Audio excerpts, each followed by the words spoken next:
صباح الخير يا دكاتره. النهارده هنتكلم على الكيفاليك برزنتيشنز كلهم. احنا خدنا حاجه من الكيفاليك برزنتيشنز ولا لا؟ الاوكسيبتو انتيريور بالظبط كده، اللي هو باي ديفولت البيبي بينزل اوكسيبتو انتيريور. باي ديفولت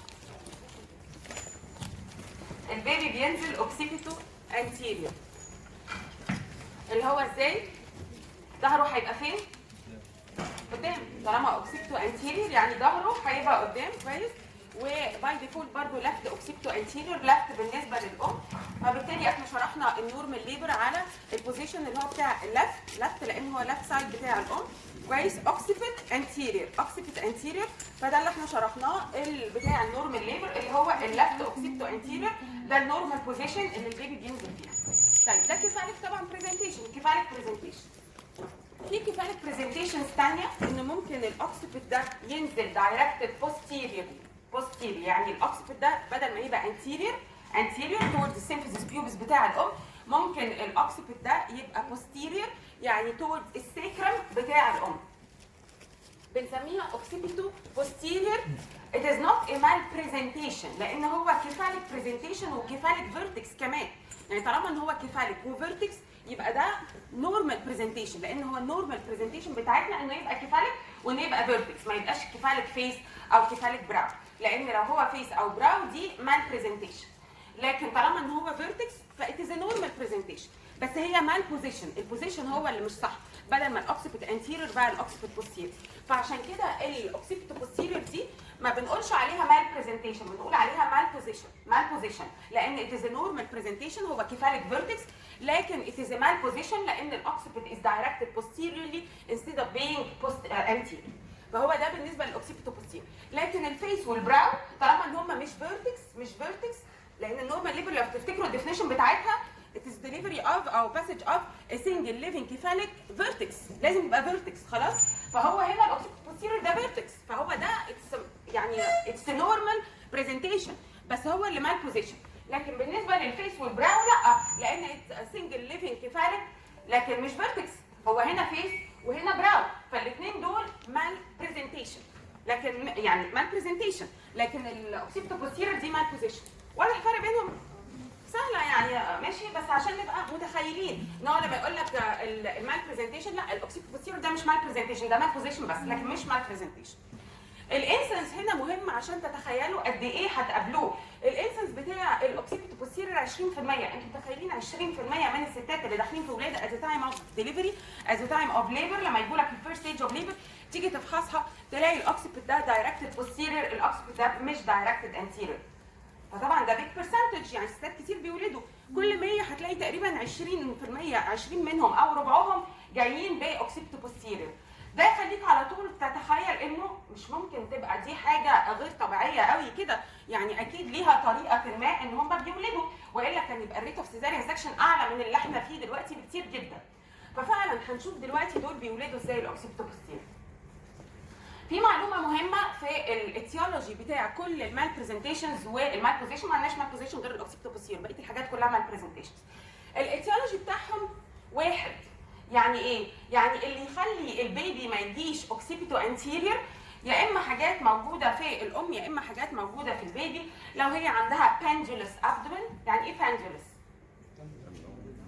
ريدندنت، زي عارفين الساعه، فبتبقى زي راحه جايه كده، بطنها تبقى سايبه، العضلات بتاعه البطن الابدومينال هول ماسلز بتبقى مش تنس، فده بيبقى اكتر في المالتي بارا. فلو هي الابدومينال هول ماسلز كده هيبقى سهل للبيبي ان هو يتحرك جوه. برده لو بولي هيدراميوس كميه الميه اللي حوالين البيبي كتيره، لو البيبي ده كان فيه كونجنتال انومالي زي هيدروكيفالس انكفالي مننجيوسيل، اي كونجنتال انومالي تخلي ان البيبي الراس ما تبقاش هي اللي فيتنج داون والباتوكس اب، فكل اي فيتال كونجنتال انومالي لو في كونتراكتد بلفس او element اوف كيفالو بلفيك ديسبروبورشن، لان احنا بنحب اكتر كلمه كيفالو بلفيك ديسبروبورشن مش كونتراكتد بلفس، لان ممكن البلفس يبقى قليل او صغير في 1 سنتيمتر او حاجه، لكن البيبي كمان يبقى صغير، فبالتالي انت ما عندكش مشكله. فاحنا مهم بالنسبه لنا انه الريليشن بتوين الفيتال سكال اند ذا فيميل بلفس، اللي هو اذا كان في كيفالو بلفيك ديسبروبورشن ولا ما فيش.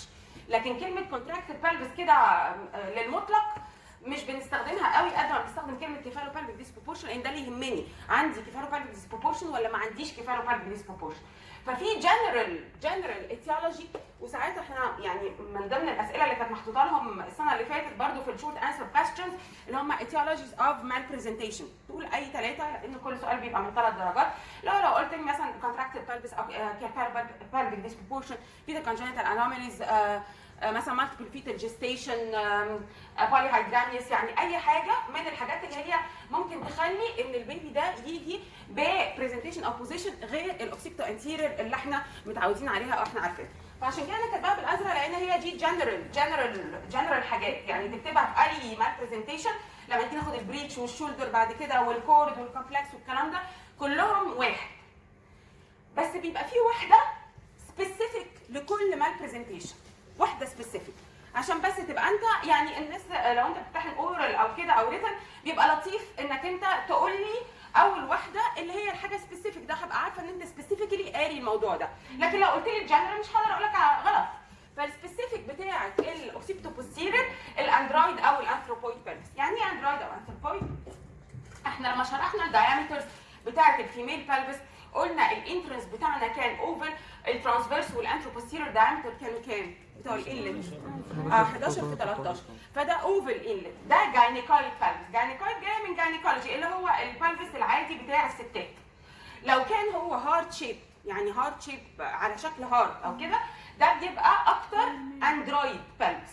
خلاص اندرويد بلفس اللي هو جاي من انه زي الميلز، اندرولوجي او اندرويد زي الميلز. خلاص فهو لو البلفس بتاع الفيميل كان اندرويد شويه اللي هو هارت شيب الانلت بتاعه او انثروبويد كويس زي الانثروبويدز، يعني ده بيبقى اكتر ان هي ممكن البيبي يجي باوكسيبتو بوستيرير مال بوزيشن. فهو ده الحاجه السبيسيفيك للاوكسيبتو بوستيرير كل الايتيولوجي بتاعه. يعني لو هو اندرويد بلفس، لو هو اندرويد بلفس انه الفور بلفس، اندرويد بلفس يعني الفور بلفس او الحته القدامانيه من البلفس دي اضيق من الحته اللي ورا، لان الهارت بيبقى على اوسع ناحيه اللي اوكي؟ فبتلاقوا ان هو ورا هو اللي واسع، لكن يجي على قدام يبقى تيبرنج كده، يبقى عامل زي الهارت شيب كويس. فده اللي هو الاندرويد او الانثروبويد بلفس. فلو هو اندرويد او انثروبويد بلفس ده هيفيفر اكتر الاوكسيبتو بوستيرير. ليه؟ ليه لو هو اندرويد او انثروبويد هيفيفر اكتر الاوكسيبتو بوستيرير؟ هو انا عندي دلوقتي الدايمتر ده ايه؟ ده اسمه ايه؟ الدايمتر اللي انا ماسكاه باي بارايتر ده كام؟ 9.5. طب امال اللي قدام ده باي تمبرال ده كام؟ 8. فمنطقي لو هو البلفس اوسع من ورا لان هو هارت شيب، فبالتالي الباي بارايتال هيوكيباي الحته الواسعه اللي ورا، والباي تمبرال هيوكيباي الحته الضيقه اللي قدام. فعشان كده فعلا لو هو اندرويد بلفس فهيفيفر ان يبقى عندنا اوكسيبتو بوستيرير مال بوزيشن. اوكي؟ فده بالنسبه للاوكسيبتو بوستيرير. الديفينيشن بتاعنا اتز لونجيتيودنال لاين، طبعا لان هو لونجيتيودنال مش ترانسفيرس، مش كده ولا ايه؟ كل الكيفاليك برزنتيشنز لازم يبقوا لونجيتيودنال، ما هو كيفاليك برزنتيشن فلازم يبقى لونجيتيودنال لاين لانه الاكسس بتاع البيبي هو بارالل للاكسس بتاع الام، فهم longitudinal line cephalic presentation in which the head في الاوكسيبتو posterior extended ولا flexed ولا midway؟ في الاوكسيبتو posterior يا دكاتره الهاد بتاعت البيبي هو جاي ايه؟ فيرتكس ولا فيس ولا براو؟ فيرتكس، يبقى بالتالي الهاد تبقى ايه؟ flexed، fully flexed طبعا fully flexed. خلاص طالما ان هو فيرتكس يبقى الراس لازم fully flexed. امال في الفيس الهاد هتبقى ايه؟ extended fully extended بالظبط كده. ففي الفيس ده definition it's a longitudinal line cephalic presentation in which the head is fully extended. لكن في الاوكسيبتو posterior it is cephalic presentation longitudinal line in which the head is fully flexed. طب امال بالنسبه للبراو ايه الديفينيشن بتاعته؟ midway between flexion and extension. It is a longitudinal line cephalic presentation in which the head is midway between flexion and extension. فده الفرق ما بين الاوكسيبتو posterior والفيس والبراو. اول فرق قلناه ان هو ده مان بوزيشن الاوكسيبتو posterior، لكن الاثنين التانيين مان برزنتيشن. تاني حاجه قلنا الانسنس عالي قوي في الاوكسيبتو posterior ده 20%، لكن اقل جدا في الفيس واقل اكتر في البراو. الايتيولوجي كلهم نفس الايتيولوجي اللي هو لو عندي element of cephalopelvic disproportion، لو هي مثلا مالتي بارا عندها pendulous abdomen congenital anomalies في البيبي polyhydramnios، لكن الحاجه السبيسيفيك في الاوكسيبتو posterior الاندرويد بلفس. طيب احنا هنكمل كل واحد لوحده الاول وبعدين يعني بس هي بقى الديفينيشن هي اللي انا قلتها بالعربي. طيب عرفنا الايتيولوجي، ايه الميكانيزم اوف ديليفري بقى؟ هل الاوكسيبتو posterior ده يتولد ولا اوبستراكتد ما يتولدش؟ يعني في ميكانيزم اوف ديليفري لو الست اتسابت لوحدها وهي اوكسيبتو posterior تولد ولا الليبر بتاعتها تبقى اوبستراكتد؟ لازم تولد. اصل مش ممكن يبقى 20% يبقوا اوبستراكتد ليبر، يعني مش ممكن. فهي لازم يبقى في ميكانيزم اوف ديليفري. ايه بقى الميكانيزم اوف ديليفري اوف اوكسيبيتو بوستيريور؟ اوكسيبيتو بوستيريور ليه انا ماسكه البيبي بالمنظر ده؟ هو المنظر ده ايه بوزيشن؟ حد يقدر يقول لي؟ ده رايت ولا ليفت؟ ها؟ رايت، لان هو الرايت سايد بتاع الام اهو. رايت سايد بتاع الام اوكسيبيتو بوستيريور. رايت اوكسيبيتو بوستيريور. البيبي بالمنظر ده يبقى رايت اوكسيبيتو بوستيريور. طب هو النورمال بوزيشن بتاعت النورمال ليبر ايه؟ لفت اوكسيبيتو انتيرير. لفت اوكسيبيتو انتيرير. فسواء كان لفت اوكسيبيتو انتيرير او رايت اوكسيبيتو بوستيرير ده بيبقى في انهي اوبليك اكسس؟ الرايت اوبليك. الاثنين في الرايت اوبليك. فبالتالي المور كومن بوزيشن في الاوكسيبيتو بوستيرير هو الرايت اوكسيبيتو بوستيرير وليس اللفت اوكسيبيتو بوستيرير. ليه؟ ليه الرايت اوكسيبيتو بوستيرير از مور كومن ذان ذا لفت اوكسيبيتو بوستيرير؟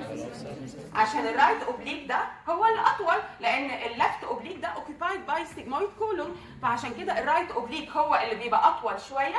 عشان كده الرايت اوكسيبيتو بوستيرير بوزيشن مور كومن عن اللفت اوكسيبيتو بوستيرير بوزيشن. عشان كده على طول ماسكه البيبي بالمنظر ده اللي هو رايت اوكسيبيتو بوستيرير، لان ده مور كومن عن اللفت اوكسيبيتو بوستيرير. فمنطقي ان احنا لما نيجي نشرح الميكانيزم اوف ديليفري اوف اوكسيبيتو بوستيرير هنشرحه على الرايت اوكسيبيتو بوستيرير. ليه؟ لان هو ده المور كومن، لان هو كده بيوكيباي الرايت اوبليك كويس، يعني ده نازل في الرايت اوبليك اكسس اللي هو اوسع من اللفت اوبليك اكسس. واضحه الحته دي ان ليه الرايت اوكسيبيتو بوستيرير از مور كومن ذان اللفت اوكسيبيتو بوستيرير؟ طيب نبتدي نشوف هل في ميكانيزم اوف ديليفري ولا لا. هو النورمال ميكانيزم اوف ديليفري انا ماسكه البيبي كده كويس، بيحصل ايه؟ ديسنت وبعدين انجيجمنت. الافيسمنت ده مش من ضمن ما فيش افيسمنت خالص في الكاردينال موفمنت. الافيسمنت ده حاجه تبع السيرفس. انا محتاج حد يمسك لي البلس.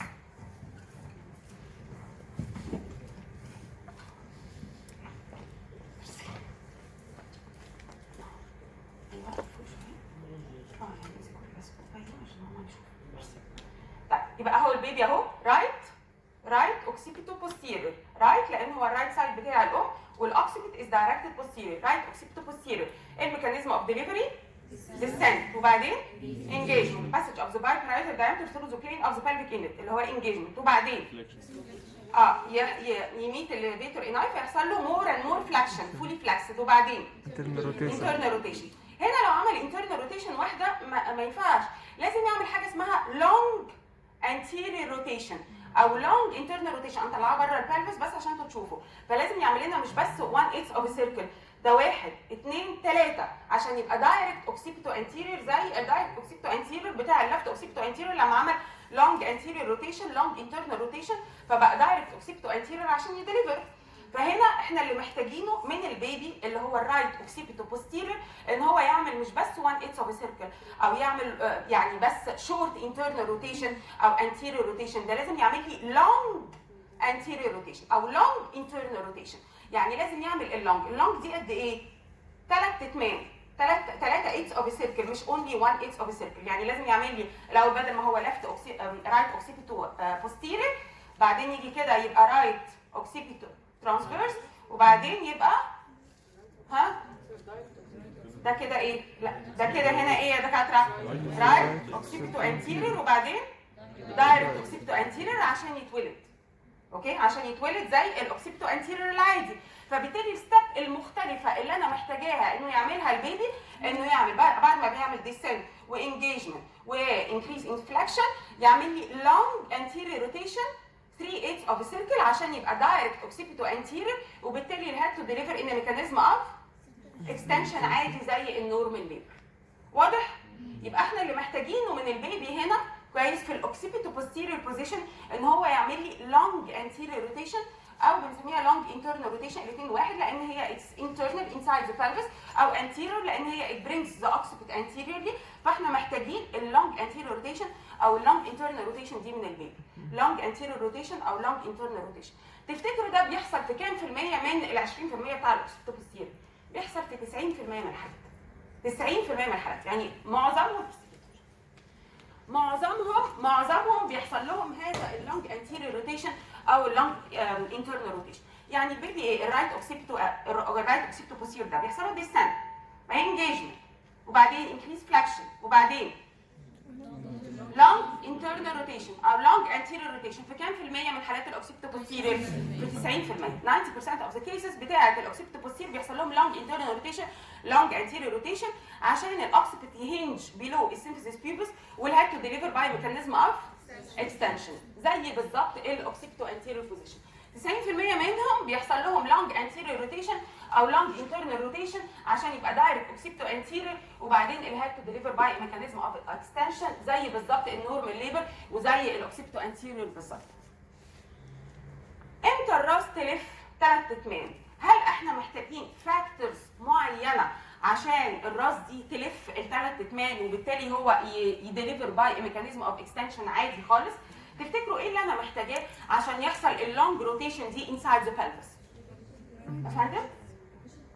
اليوتراين كونتراكشنز تبقى كويسه يبقى عندنا جود يوتراين كونتراكشنز. ايه كمان؟ وايت بلفس. وايت pelvis ما يبقاش عندي element of contracted pelvis لان هو لو البلفس contracted مش هيعرف يلف انسايد ذا pelvis الانترنال روتيشن دي. فانا محتاجه يكون عندي رومي pelvis او ما فيش كيفالو pelvic disproportion. محتاجه يكون عندي جود يوتراين كونتراكشنز. ايه كمان؟ الليفيتور اناي كويسه. ما احنا بنقول الفاكتورز بتاعتنا في عندنا كونتراكشن دي ويعني الليفيتور اناي هنا من تحت وكمان الكونتراكشنز من فوق فجود ليفيتور اناي يعني الليفيتور اناي ماسلز تبقى التون بتاعها كويس ما تكونش ريدندنت ليفيتور اناي. فكده انتوا قلتوا لي 3 فاكتورز. اول حاجه ان يكون عندي رومي pelvis ما يكونش فيه element of كيفالو pelvic disproportion. تاني حاجه قلتوها لي ان يكون عندي جود يوتراين كونتراكشنز. تالت حاجه جود ماسكوليتشر اوف ليفيتور اناي ماسل. ايه كمان؟ ايه كمان الحاجه اللي انا محتاجاها عشان الراس تلف جوه؟ هل يفرق كميه الميه اللي حوالين البيبي؟ يعني لو هو دريند لايتر مفيش ميه حوالين البيبي هيقدر يلف؟ لا.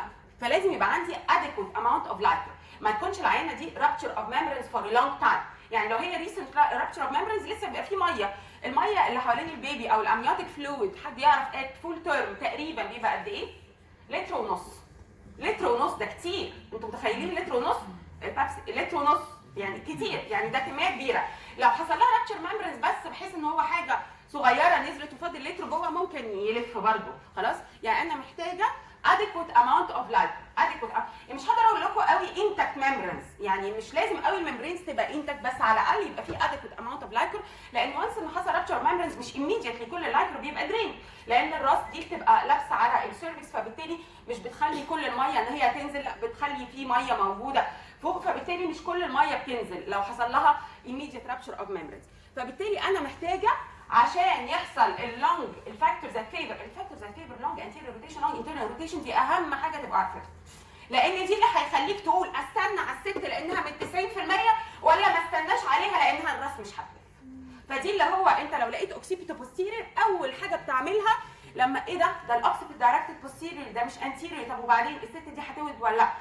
immediately assess الفاكتورز ذات فيفر لونج انتيريور روتيشن. لو لقيتهم موجودين سيبها دي من 90% ودي هتولد ونستنى ان هي يحصل لها اللونج انتيريور روتيشن. لو لقيت الفاكتورز دي مش موجوده ولا تضيع وقتك ولا تضيع وقتها وعلى طول تحاول انك انت تعملها مانجمنت بطريقه مختلفه سيزاريان سكشن او وات ايفر.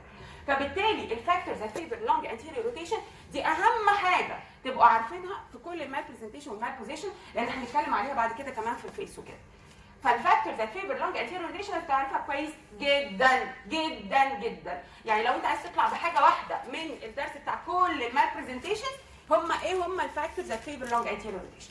عشان اول حاجه وانت بتفحص العيانه ده الفالف بتاعها كويس لا ده جاتنج اسكير سباينز وكده والبرومونتري مش عارف عامل ايه وبتاع لا ده الفالف بتاعها وحش يبقى كده مش هتلف خلاص ما تكملهمش بقى ما انت في عندك فاكتور اساسي وبيرمننت مش هيتغير.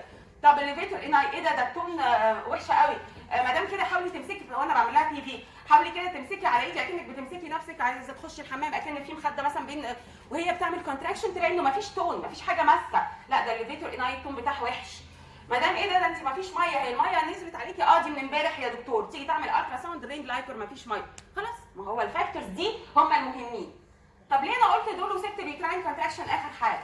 لان هو ده الوحيد الموديفايبل فاكتور اللي احنا بنشتغل عليه. فاكرين في الفيرست ستيج اوف ليبر كل وظيفتي ان انا احول الترو ليبر بينز لافيشنت يوتراين كونتراكشن فده الوحيد الموديفايبل فاكتور اللي انا ممكن اديها اوكسيتوسين او اشتغل عليه بحيث ان انا اجيب لها جود يوتراين كونتراكشن. لكن هل ممكن اوسع لها البلفس؟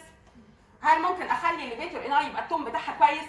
هل ممكن احط لها ميه وهي اساسا دريند لايكر؟ دول كلهم ان موديفايبل فانا بشوفهم عند العيانه الاول كويس عشان لو لقيت واحد من النون موديفايبل خلاص انا ما اكملش بقى. لكن لو لقيت ان كل دول كويسين بس ما عندهاش يوتراين كونتراكشنز كويسه، خلاص اديلها انت اوكسيتوسن وهتلاقي يوتراين كونتراكشنز كويسه، مش كده ولا ايه؟ طالما عندها روبي بيلفس ووجود ماسكيلتشر بتاعت الليفيتور اناي والمايلو حاليا بيبي كويسه او لسه حتى هي انتك ممبرنز بس ما بيجيلهاش كونتراكشنز حلوه، خلاص ما بيجيلهاش كونتراكشنز حلوه، علق لها انت اوكسيتوسن وهات لها افيشنت كونتراكشنز. فالفاكتورز ذات فيفر لونج انتيريور روتيشن اللي هم رومي بيلفس، جود pelvic فلور ماسلز، adequate lighter and efficient uterine contractions، الاربعه فاكتورز دول مهمين جدا جدا جدا انك انت تبقى عارفهم، لان هم دول الفاكتورز اللي هيخلوا البيبي يعمل اللونج انتيريور روتيشن او اللونج انترنال روتيشن اللي احنا بنقول عليها دي، فبالتالي يقدر يديليفر ان ميكانيزم اوف اكستنشن زي النورمال بيبي. تاني بنتكلم على ايه النهارده؟ كل الكفالك مال برزنتيشن ومال بوزيشن. اول واحده فيهم اللي هي الاوكسيبيتو بوستيريور. يعني ايه اوكسيبيتو بوستيريور؟ It is a cephalic presentation longitudinal line in which the head is fully flexed and the occiput is directed posteriorly. الاوكسيبيت directed posteriorly. فده الديفينيشن بتاعتنا بتاعت الاوكسيبيتو بوستيريور. انهي المور كومن؟ الرايت اوكسيبيتو بوستيريور ولا الليفت اوكسيبيتو بوستيريور؟ الرايت. ليه الرايت از مور كومن؟ عشان ده كده لما يكون رايت اوكسيبيتو بوستيريور الهيد هتنزل في الرايت اوبليك اللي هو اوسع من الليفت اوبليك، عشان الليفت اوبليك فيه ستيجمويد كولون او ديسندنج كولون موجود، فده بيضيق شويه الدايمتر زي ما قلنا في الاول خالص. فكده الرايت اوكسيبيتو بوستيريور هو اللي مور كومن. الاتيولوجي بتاعنا قلنا فاكتورز في الام او البيبي، الام زي كونتراكتد بالفس، البيبي زي في كونجنتال انوماليز او مالتي فيتال جيستيشن او بولي هيدرامنيوس، كل دول ممكن يعملوا يفيفر ان هي البيبي ده يجي بمال برزنتيشن زي الاوكسيبيتو بوستيريور. بس ايه السبيسيفيك اتيولوجي للاوكسيبيتو بوستيريور؟ الاندرويد بالفس. الاندرويد بالفس لان فعلا في الاندرويد بالفس هو الفور بالفس بيبقى ضيق والهايند بالفس هو اللي بيبقى اوسع، فعشان كده البايبارايتال بينزل في الحته الاوسع اللي هي الهايند بالفس اللي هو اللي ورا يعني. طيب ايه الميكانيزم؟ هل ده هيديليفر الرايت اوكسيبيتو بوستيريور ولا مش هيديليفر؟ هيديليفر. ده في 90% من الحالات بيديليفر زي الاوكسيبيتو انتيريور. ازاي؟ بيحصل ديستنت وبعدين increase flexion وبعدين long anterior rotation او long internal rotation 3/8 of a circle عشان يبقى direct occipito anterior ويديليفر باي ميكانيزم اوف extension. بالظبط كده، هو ده الميكانيزم اوف ديليفري. طب بيحصل في 90%، اللي هم مين ال 90% دول؟ اللي هي عندها جود يوتراين كونتراكشن، انا بحب اخليها في الاخر بس يعني اوكي. ايه كمان؟ جود ماسكيلتشر بتاعت الليفيتور اناي pelvic فلور ماسلز، adequate pelvis ما يكونش contracted pelvis، adequate roomy pelvis، انتك ممبرين، وجود amount of liquor او adequate amount of liquor. فلو هي الفاكتورز الاربعه دول موجودين فده بيفيفر اللونج anterior روتيشن او اللونج internal روتيشن بحيث ان هي تديليفر ان ميكانيزم اوف اكستنشن. طيب ايه كمان اوبشنز ثانيه ممكن تحصل غير ال 90% دي؟ احنا قلنا لونج انترنال روتيشن، لونج انتيريور روتيشن. افرض ان الهيد دي ما لفتش انتيريورلي، الاوكسيبيت ده لف بوستيريورلي، لف بوستيريورلي 1/8 اوف السيركل، ده اسمه ايه البوزيشن ده؟ دايركت اوكسيبيتو بوستيريور. دايركت لان الدايركت الاوكسيبيت از دايركتد بوستيريور توردز السيكرم اهو، فهو دايركت اوكسيبيتو بوستيريور. او بنقول عليه كمان فيس تو بيوبس، لان الفيس اوف ذا بيبي از دايركتد توردز ذا سيمفيسيس بيوبس بتاع الام، فبنقول عليه فيس تو بيوبس. خلاص؟ دايركت اوكسيبيتو يعني لو قال لك دايركت اوكسيبيتو بوستيريور او فيس تو بيوبس الاثنين واحد، لان هو كونه فيس تو بيوبس يعني هو دايركت اوكسيبيتو بوستيريور، طالما ان هو الفيس باصص للسيمفيسيس بيوبس يبقى الاوكسيبيت باصص للسيكرم دايركتلي، فالاثنين حاجه واحده. فممكن في 6% احنا قلنا 90 و6 كده 6% ان هو يحصل له شورت posterior rotation. دي internal ولا external rotation؟ ها ايه رايكم؟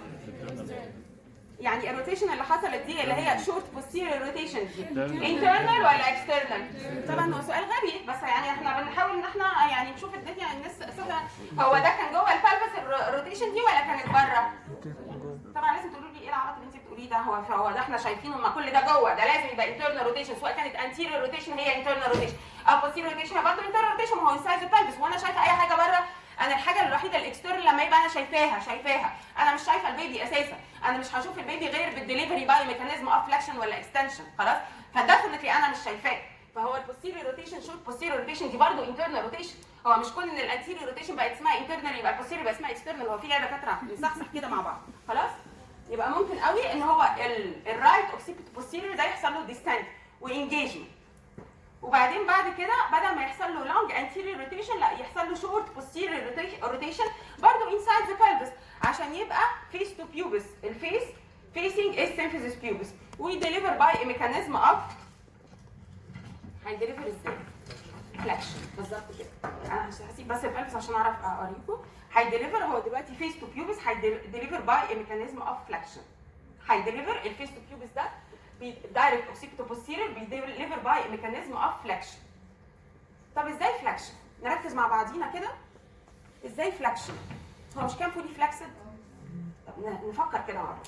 هو دلوقتي ايه اللي هيخلي البيبي يعمل انتيريور روتيشن او يعمل بوستيريور روتيشن او ما يعملش اي روتيشن خالص في 4% يفضل زي ما هو بيرزيستنت اوبليك اوكسيبيتو بوستيريور؟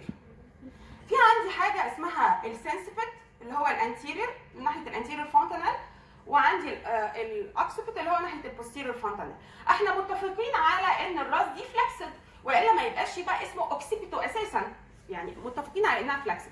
بس هل هي فولي فلكسد ولا فيها element of deflection؟ هي عمرها ما كانت extended ولا mid way between flexion and extension، لان لو extended ده كان هيبقى فيس ولو mid way ده كان هيبقى براو. انا كده occipit يعني vertex يعني هي flexion، بس هل هي fully flexed يعني الشين ده لازق على الشست ولا هي deflexed شويه يعني هو flexed بس مش الشين ده مش لازق على الشست؟ لو كانت هي فولي فلكسد، يعني لو كانت فولي فلكسد يبقى الاوكسيبت هو اللي هيريتش البلفيك فلور فيرست، صح ولا لا؟ لو الراس فولي فلكسد زي ما احنا عارفين ما هو فول فلكشن عشان كده الاوكسيبت. لو هي فولي فلكسد يبقى الاوكسيبت هيريتش البلفيك فلور فيرست، هو ده هيبقى نقطه الارتكاز بتاعتنا. الاوكسيبت هيريتش البلفيك فلور فيرست، وعشان كده بيروتيت 3/8 of a circle ويديليفر باي a mechanism of extension زي الاوكسيبيتو انتيريور، وده بيحصل في 90% من الحالات لو كانت الراس فولي فلكسد فالاوكسيبيت ريتشد البوستيريور البلفيك فلور فيرست. طب لو كانت هي دي فلكسد شويه مش اكستندد، هي عمرها ما بتبقى اكستندد، دي فلكسد شويه اللي هيريتش البلفيك فلور فيرست هو السنسيبت وليس الاوكسيبت، فنقطه الارتكاز بتاعتنا هتبقى السنسيبت، فبالتالي ده اللي هيخليه يعمل البوستيريور روتيشن، فبالتالي الفيس تو بيوبس الراس هنا فولي فلكسد؟ لا مش فولي فلكسد، هي شويه دي فلكسد، هي مش اكستندد بس هي شويه دي فلكسد. ده اللي هيخلي الدليفري باي ميكانيزم اوف فلكشن، لان هو يسمح للراس انها تعمل فول فلكشن لان هي اصلا ما كانتش فولي فلكسد. تاني احنا عندنا كده 3 اوبشنز للاوكسيبيتو بوستيريور. هي الكلمه دي مش موجوده في الفيرجن الجديد عندكم في الكتاب، بس هي دي اللي بتوضح لي، يعني انا كنت دايما وانا ادوك كده بقرا طب ايه اللي هيخلي دول يلفوا الفاكتورز ذات فيفر؟ طب ما هو انا برده هنا في روتيشن، ايه اللي هيخلي كده؟ قصه ان هو السنسيبت ولا الاوكسيبت هيريتش انهي البلفيك فلور فيرست دي مهمه جدا. ان هو لو انا عندي انه كانت الراس دي فولي فلكسد يبقى فعلا لما اجي اعمل بي في اكزامينيشن هلاقي انه الاوكسيبت انا حاساه الاول، فبالتالي الاوكسيبت ده هو اللي هيريتش البلفيك فلور فيرست وهيروتيت 3/8 اوف سيركل وهو اساسا فولي فلكسد، عشان كده الدليفري بيبقى باي ميكانيزم اوف اكستنشن. طب افرض ان هو كان دي فلكسد، يعني ايه دي فلكسد؟ يعني حاسه السنسيتيف. ايه ده هي دي فلكسد مش المفروض ابقى حاسه تشين؟ لا التشين بحسه لو كانت اكستندد، هي مش اكستندد، هي فلكسد برضو بس مش فولي فلكسد، عشان كده انا عمري ما هحس التشين لان هي مش اكستندد، ولا ان انا ولا هي ميد واي فهو براو، لا ده دخل البلبس خلاص فهو مش براو، هو بس دي فلكسد. يعني ايه دي فلكسد؟ يعني مش فولي فلكسد، دي فلكسد. فايه اللي حصل من الديفلكشن دي؟ ان السنسيبت هو اللي ريتش البلفيك فلور فيرست، فبالتالي بقى هو ده نقطه الارتكاز بتاعتنا، فحصل روتيشن بوستيريور روتيشن 1/8 اوف سيركل اللي هو بقى دايركت اوكسيبيتو بوستيريور او بقى فيس تو بيوبس ويحصل ديليفري باي ميكانيزم اوف فلكشن. طب افرض ان هو الاوكسيبيت اند سنسيبت ريتش البلفيك فلور مع بعض، مش هيحصل روتيشن. هو دول ال 4% اللي هو مش هيحصل روتيشن، لان هو الاوكسيبيت اند سنسيبت الاثنين ريتش البلفيك فلور مع بعض، فايه هيرتكز على ايه؟ هيرتكز على راسه دي. ايوه يعني هيلف ازاي؟ مش هيلف لان هو لازم يبقى على حاجه بتلف، يعني لازم الراس البول دي تبقى على حاجه نقطه ارتكاز اوكسيبيت ولا سنسيبت عشان يبتدي ان هو يلف. لو الاثنين بقوا على نفس المستوى خلاص الراس دي هتبقى تقف في مكانها، يا اما تبقى حاجه بنقول عليها persistent oblique occipital posterior، هتفضل رايت occipital posterior كده persistent oblique occipital posterior، او اخرها تلف 1/8 of a circle تعمل لي ده ايه البوزيشن ده؟ رايت اوكسيبيتو ترانسفيرس اللي هو بنقول عليه ديب ترانسفيرس ارست، لان هي ديب ترانسفيرس ارست وفضلت على كده ما بتكملش اللفه بتاعها. فبالتالي 4% ما بيحصل لهمش روتيشن، لان الاوكسيبيتو والسنسبيتو ريتش البلفيك فلور مع بعض 4% ما حصل لهمش روتيشن، يا اما هيفضلوا بيرزيستنت اوبليك اوكسيبيتو بوستيرير او ديب ترانسفيرس ارست، ودول مش هيتولدوا. لو الراس بالمنظر ده هتتولد زي فلكشن ولا اكستنشن؟ ما عنديش غير ميكانيزم اوف فلكشن او اكستنشن عشان الراس تتولد، ولا هتتولد باي فلكشن ولا اكستنشن، يا اما اوبليك يا اما ترانسفيرس، الاثنين دول ما بيتولدوش. فعشان كده ال 4% دول هم اللي هيبقوا اوبستراكتد ليبر، لان انا بتكلم على ميكانيزم ما بتكلمش على مانجمنت. يعني هي لو اتثبت لوحدها يبقى كده الاوكسيبيتو بوستيريور لو احنا سيبناها الست دخلت لك وهي اوكسيبيتو بوستيريور انت ما قربتش منها خالص، كام في المية هيتولدوا؟ 96%. 90% هيتولدوا باي لونج انتيريور روتيشن او لونج انترنال روتيشن، ودول اللي كانت الراس بتاعتهم فولي فلكسد جايز، هيتولدوا باي ميكانيزم اوف اكستنشن زي الاوكسيبيتو انتيريور. و6% اللي هم كانت الراس دي فلكسد شويه هيعملوا شورت بوستيريور روتيشن، شورت بوستيريور روتيشن، فيبقى فيس تو بيوبس او دايركت اوكسيبيتو بوستيريور وديليفر باي ميكانيزم اوف فلكشن.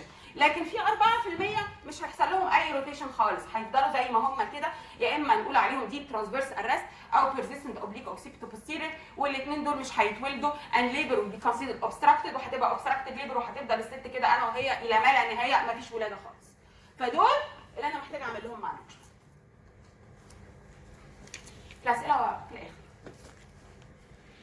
طيب ده الميكانيزم، احنا عرفنا كده الميكانيزم، والميكانيزم ده مهم لانه هيترتب عليه الشرح بتاع الفيس، ان هو طب افرض الراس دي حصل لها اكستنشن هيتحول لايه؟ طب ويتولد ازاي؟ فهو ده اللي هنكمل بيه في الفيس. بس احنا هنا عشان كده قلت الاسئله في الاخر لان هو ليها تكمله بس في الفيس، لكن احنا دلوقتي بنتكلم على الاوكسيبيتو بوستير. يبقى ايه الميكانيزم اوف اوكسيبيتو بوستير؟ دي الحاجه الوحيده اللي محتاجه ان احنا نفهمها ونتخيلها هنا. رايت اوكسيبيتو بوستير ده طبعا المور كومن عشان ده بينزل في الرايت اوبليك اللي هو اوسع، ديسنت، انجيجمنت، انكريس فلكشن، وبعدين لونج انتيريور روتيشن، لونج انترنال روتيشن لو الفاكتورز ذات فيفر لونج انتيريور روتيشن موجوده، وبعدين يديليفر باي ميكانيزم اوف اكستنشن زي النورمال ليبر الاوكسيبيتو انتيريور عادي خالص. طيب افرض ان هو لا السنسبت هو اللي ريتش بيرفكت فول فيرست، هيحصل ايه؟ ديستانت وانجيجمنت هو السنسبت اللي هيريتش فيرست، فهيحصل posterior روتيشن او شورت روتيشن، شورت posterior روتيشن 1/8 اوف سيركل عشان البيبي يبقى دايركت اوكسيبيتو بوستيريور او فيس تو بيوبس، وده يديليفر باي ميكانيزم اوف فلاكشن بالظبط كده. فدول يبقى 96% ديليفر. طب افرض ان هو السنسبت والاوكسبت ريتش البلفيك فلور مع بعض، او الفاكتورز ذات فيفر لونج انتيريور روتيشن دول مش موجودين، فخلاص هيحصل له ديب ترانسفيرس ارست او هيفضل في مكانه لان الفاكتورز ذات فيفر لونج انتيريور روتيشن مش موجوده، ما حصلش كوركشن للديفلكشن، لان لازم يحصل كوركشن للديفلكشن دي، كوركشن للديفلكشن عشان يحصل اللونج انتيريور روتيشن. امتى بيحصل كوركشن؟ لو فعلا الماسلز بتاعتنا حلوه، لكن لو الماسل بتاعتنا فيري ريدندنت حتى لو هي مسك وصل للبالفيك فلور مش هيحصل الفول فلاكشن دي، فبالتالي مش هيحصل اللونج انتيريور روتيشن. عشان كده قلنا الفاكتورز ذات فيفر لونج انتيريور روتيشن مهمين جدا، دول اللي هيحددوا لي اذا كنا احنا من 90% والراس هتلف ولا مش هتلف، لان لو كانت عندي البالفيك فلور ماسلز مش حلوه فبالتالي ده مش هيفيفر اللونج انتيريور روتيشن او اللونج انترنال روتيشن، لان انا محتاجه جود بالفيك فلور ماسل عشان تعمل لي الفول فلاكشن وتكوركت الدي فلاكشن اللي موجوده، فبالتالي يتولد ان ميكانيزم اوف فلاكشن، لان هم دول معظم الحالات، مش هم معظمهم الفيس تو بيوبس او الديب ترانسفيرس ارست، لا معظمهم او 90% من الاوكسيبيتو بوستيريور هم اللي بيعملوا لونج انترنال روتيشن او لونج انتيريور روتيشن لو الفاكتورز ذات فيفر لونج انتيريور روتيشن دول موجودين. ايوه الفاكتورز دول بيعملوا ايه؟ بيعملوا كوركشن للدي فلاكشن اللي نازله بيها الراس، لان الراس دي نازله باليمنت اوف دي فلاكشن. ليه نازله باليمنت اوف دي فلاكشن؟ حد يجي يمسك البالانس.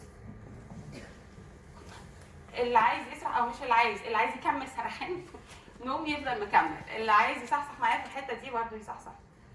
في كان عندي دايمتر هنا انا ما قلتوش المره الاولانيه خالص، اللي هو من السنتر بتاع البرومونتري اوف ذا سيكرا لحد ذا سيم سايد بتاع الاليوبكتينيال امينس. الناس اللي قريته سيكروكوتيلويد دايمتر، في حاجه اسمها سيكروكوتيلويد دايمتر، حد فاكر ده كان كام؟ الناس اللي قريته وانا ما قلتوش 9.5. 9.5 ده زي مين؟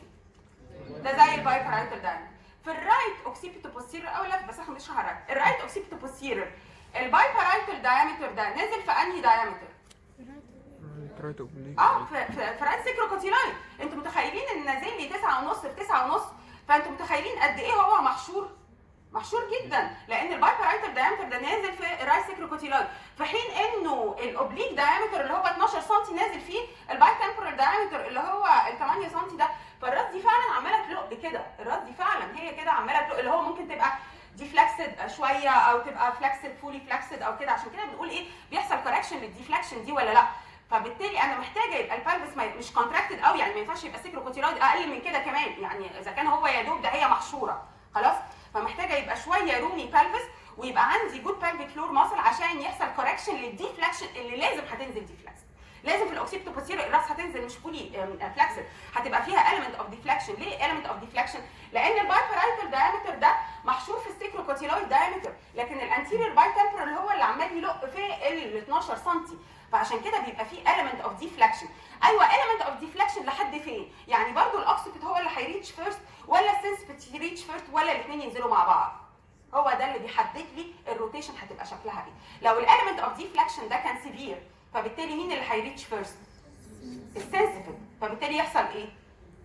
البوستيريور روتيشن، البوستيريور روتيشن ويتولد فيس تو بيوبس. طيب لو كان الاليمنت اوف ديفلكشن ده كان فيري مايلد ديفلكشن، فيري مايلد ديفلكشن، فالراس لما تنزل ويبقى عندي جود بلفيك فلور ماسل هيحصل ايه؟ كوركشن دي، ويحصل لي لونج انتيريور روتيشن ويديليفر باي ميكانيزم اوف فلاش. لو كانت الاليمنت اوف ديفلكشن دي اللي هي ميد واي تقريبا، فبالتالي سنسبت والاوكسبت ريتش مع بعض، هيفضل زي ما هو، اللي هو هيعمل الديب ترانسفيرس ارست. عشان كده اللي بيخلي الديفلكشن دي فعلا شكله اللي بيخلي الديفلكشن دي موجوده اصلا هو الوضع اللي نزلت بيه الراس، انه البايبرايتال دايمتر نزل محشور في السيكروكوتيلايد دايمتر، فبالتالي كانت الراس دي فريلي موبايل كده، ما كانتش فولي فلكسد او كان فيها element of deflection. نرجع بقى كلنا تاني مع بعض. ميكانيزم لاخر مره، الميكانيزم اوف ديليفري في الاوكسيبتو بوستيريور. اوكسيبتو بوستيريور، الرايت اوكسيبتو بوستيريور is more common than الليفت اوكسيبتو بوستيريور. ليه؟ عشان بينزل في الرايت اوبليك اكسس اللي هو اطول من الليفت اوبليك، اللي هو الليفت اوبليك فيه سيجمويد كورد. ماشي، يبقى كده descent وبعدين engagement وبعدين increase more flexion، وبعدين طالما ان هي more flexion ودي correction للديفلكشن long anterior rotation 3/8 of the circle and delivery by mechanism of extension. ده بيحصل في كام في المية؟ 90%. طيب افرض ان هو ما حصلش correction للديفلكشن دي، هيحصل ايه؟ السنسبت هو اللي يريتش البالب فلو فيرست، يحصل له posterior rotation ويسيب circle وبعدين delivery by mechanism of flexion. ده اللي هو الفيس تو بيوبس. ده في كام في المية من الحالات؟ في 6% من الحالات. طب افرض ان هو نزل السنسبت والاوكسبت at the same time وريتش البالب فلور مع بعض، ده بيرزيسنا اوبليك اوكسيبتو بوستيريور او اخره ديب ترانسفيرس ارست، والاثنين دول ال 4% دول بيبقوا obstructed labor ونو ميكانيزم اوف ديليفري وليبر از obstructed.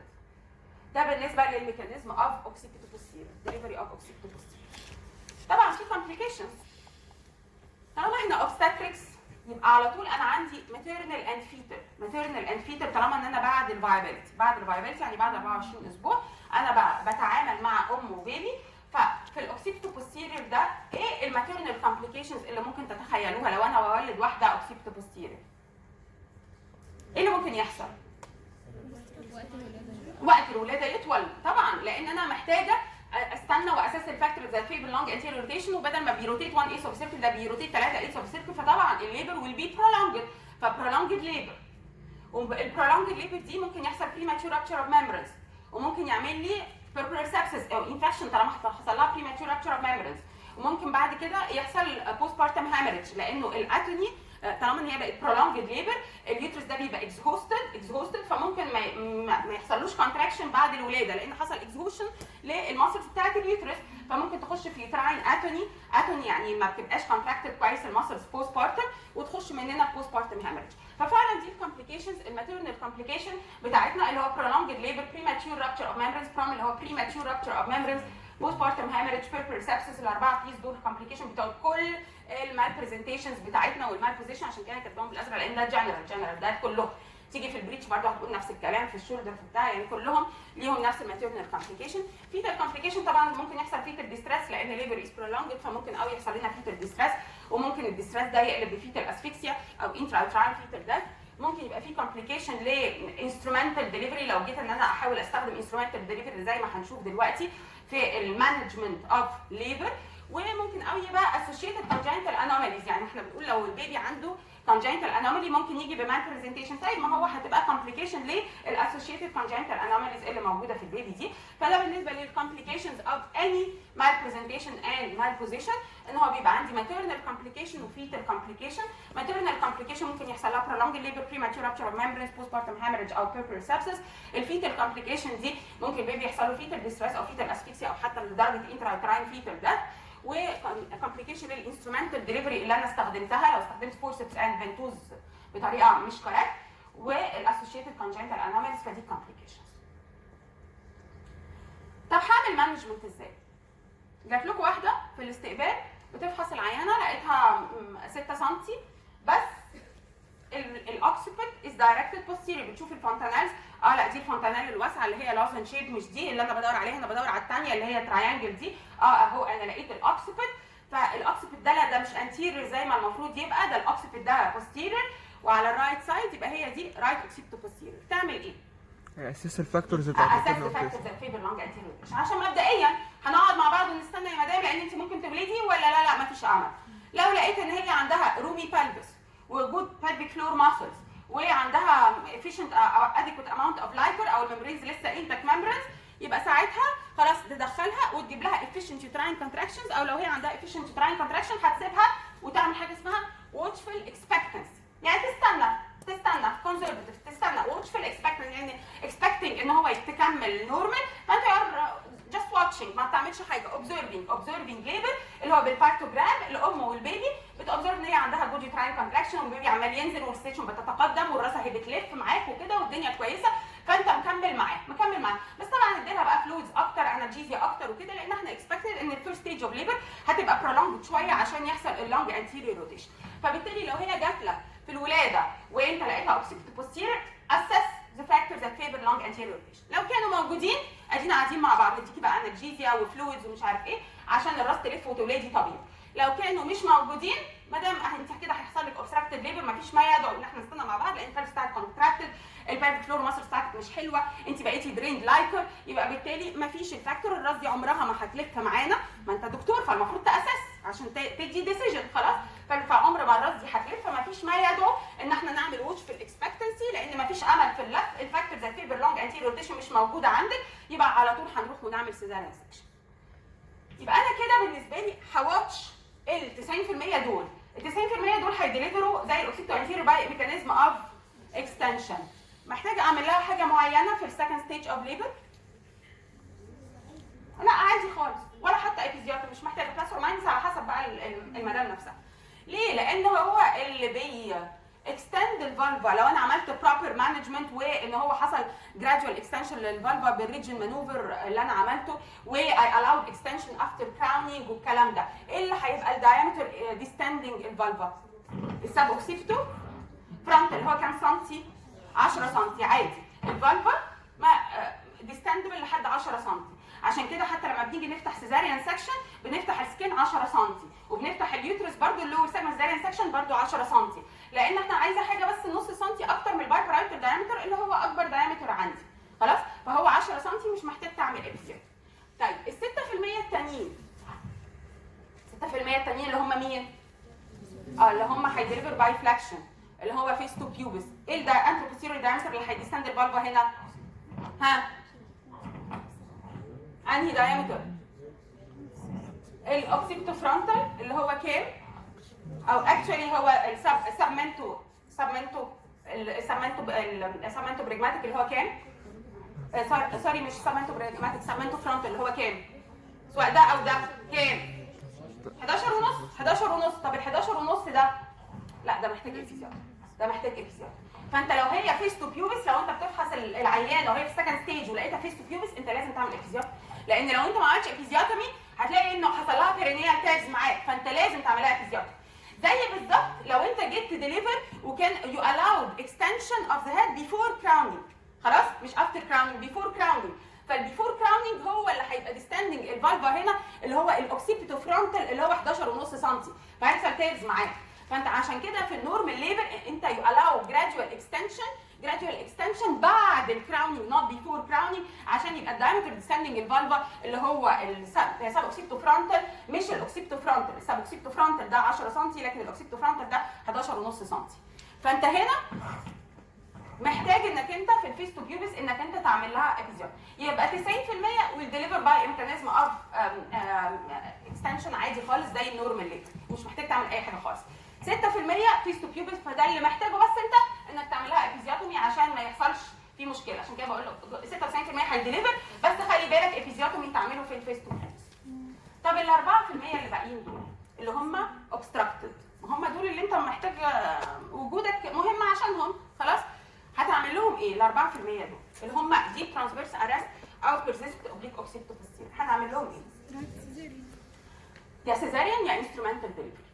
قبل السيزاريان سكشن كانوا بيعملوا انسترومنتال ديليفري، او لو انت اكتشفت القصه دي وهي في السكند ستيج اوف ليبر وايه ده لقيتها دي ترانسفيرس ارست او مش عارف ايه وما عندكش فاسيلتيز اوف سيزاريان سكشن، هتضطر تعمل لها انسترومنتال ديليفري. الانسترومنت ده احنا عايزينه عشان يعمل ايه؟ روتيشن اند اكستراكشن. روتيشن اند اكستراكشن. ما ينفعش اوتلت فورسبس اللي هو الفورسبس العادي اللي احنا بنستخدمه تحت ده، كويس ان احنا نستخدمه فور روتيشن اند اكستراكشن. انا لازم، لان الفورسبس اللي احنا بنستخدمه فور اكستراكشن اونلي، يعني بس تبقى الراس دايركت اوكسيبتو انتيرير وانت بتحط فورسبس فور اكستراكشن اوف ذا فيتس اون بس. لكن عشان تعمل روتيشن اند اكستراكشن انت محتاج لونج فورسبس استخدامه مش موجود تقريبا دلوقتي غير في بعض السنترز.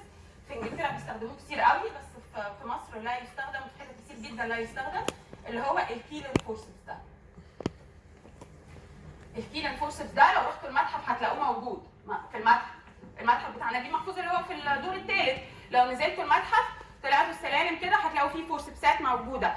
كيلن فورسبس هو ده الكيلن فورسبس، ده لونج فورسبس، كويس. الثاني بيبقى شورت فورسبس اللي احنا بنستخدمه الاوتلت فورسبس، ده مش هو ده. الكيلن فورسبس ده فورسبس كبير، كويس، بتحطه ليه حاجه اسمها سلايدنج لوك. انتوا اصلا مش عارفين الفورسبس عشان اشرح لكم السلايدنج لوك، بس هو انت لما بتحطه على راس البيبي بتعمل بيه روتيشن اند اكستراكشن، بتعمل بيه روتيشن اند اكستراكشن. فبالتالي ال 4% دول لو انت ما عندكش فاسيلتيز اوف سيزاريان سكشن هتستخدم لهم كيلن فورسبس فور روتيشن اند اكستراكشن. بس طبعا لو هو السبب كان كونتراكتد بلفس ما تعملش هذه القصه، لان هو اساسا كونتراكتد بلفس. انا هعمله بس لو كانت هي البلف فلور ماسلز بتاعتها مش كويسه، مش عارف ايه، يعني حاجه مش بون يعني. فهو بالتالي الكيلن فورسبس ده برضه لو لقيت ان هو البلفس مش كويس ما ينفعش تستخدم الكيلن فورسبس. عشان كده prerequisites of forceps ان هو تبقى الراس دي engaged او ستيشن على الاقل زيرو. يعني لو هي اوكسيبتو بوستيريور بس ستيشن -1 ما ينفعش ولا تستخدم فورس فيرامنتوز ولا اي انسترومنتال ديليفري، لان ده معناها ان البلبس هو اللي مش كويس، يبقى على طول بتكون فور سيزاريان سكشن. امال امتى اللي ممكن اعمل انسترومنتال ديليفري في الاوكسيبتو بوستيريور؟ على الاقل تبقى ستيشن زيرو، يعني اطمن ان هي انجيجد، يعني هو ما عنديش كونتراكتد بلبس. لكن لو هي كونتراكتد او ستيشن لسه فوق، يعني بيقول لك فولي دايليتد، جاي لك الست برايمي جرافيدا ومش عارف ايه وفولي دايليتد، وبتعمل لها اكزامينيشن لقيتها رايت اوكسيبتو بوستيريور، وجات لهم قبل كده في من ضمن الكيسز في الامتحان في الراوند اللي فات. فان هو العيانه دي برايمي جرافيدا وبيجي لها افيشنت يوتراين كونتراكشنز، بتفحص العيانه لقيتها ان هي بقت دريند لايكور وستيشن -2 وفولي دايليتد ورايت اوكسيبتو بوستيريور، تعمل لها ايه؟ سيزاريان سكشن على طول. ما فيش بقى انسترومنتال ايه؟ ما هو لازم عشان تعمل انسترومنتال تبقى على الاقل ستيشن زيرو عشان تبقى مطمن ان ما عندكش كونتراكتد بالفس او كيفالو بالفيك ديسبروبورشن. لكن لو كان ستيشن فوق ده لسه ما دخلتش البالفس، لا على طول سيزاريان سكشن. ما فيش انسترومنتال ديليفري هنا.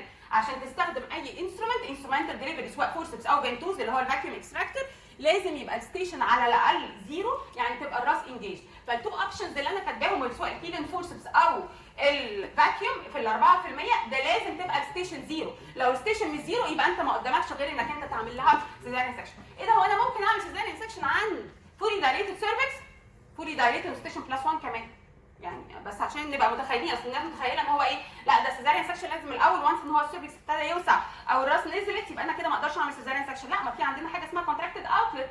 لو انت اكتشفت هي دخلت البلبس يعني ايه؟ يعني بقت انجيجد ودخلت البلبس، لكن عندك كونتراكتد اوتلت السب كيوبيك انجل هو ضيق، او عندك جاتنج اسكيال سباين وانت ما اكتشفتش الكلام ده قبل كده. يعني انت اكتشفته لما الراس وصلت للبلين اوف ليست بلفيك دايمنشن اللي هي بعد ما حصل لها انجيجمنت.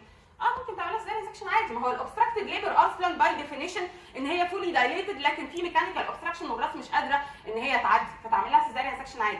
ده لو انت يعني في ديلي دايجنوزس عندك ماشي، ليك برضو يعني ليك اوبشن انك انت تعمل لها مانجمنت، بس طبعا لازم تبقى انت في السنتر بتاع يعني في فاسيلتيز اوف سيزاريان سكشن. فيبقى المانجمنت بتاع الاوكسيبتو بوستيريور يا دكاتره اول حاجه بتبص اذا كان فاكتور فيبر لونج انتيريور روتيشن موجوده ولا لا. موجوده واتش في الاكسبكتنسي واستنى، لان 90% منهم هيلفوا وهيديليفر باي ميكانيزم اوف اكستنشن عادي خالص زي الاوكسيبتو انتيريور. طيب لو هو الفاكتورز دي ما كانتش موجوده لان الليفيتور مثلا ما كانتش حلوه فما حصلش كوركشن للديفلكشن او كده وبقت فيس تو بيوبس، بقت فيس تو بيوبس برده ممكن تديليفر باي ميكانيزم اوف فلاكشن بس اعمل لها ابيزيوتومي. طيب لا ما لفتش خالص والفاكتورز مش موجوده خالص، اعمل لها سيزاريان سكشن. لو بقى في ما فيش فاسيلتيز للسيزاريان وكده ممكن تعمل انسترومنتال كيلن فورسبس او فاكيوم اكستراكشن. الفاكيوم برده بيعمل روتيشن اند اكستراكشن لان هو بيشفط، بيعمل زي شنيون كده عند السكال فبيعمل نيجاتيف سكشن بريشر، بيعمل روتيشن اند اكستراكشن اوف ذا فيتس. بس في الاثنين دول لازم تبقى الستيشن على الاقل زيرو عشان انت تستخدمهم او تستخدم الانسترومنتال ديليفري. في سؤال في الاوكسيبتو بوستيريور. نبص على كده الفاكيوم.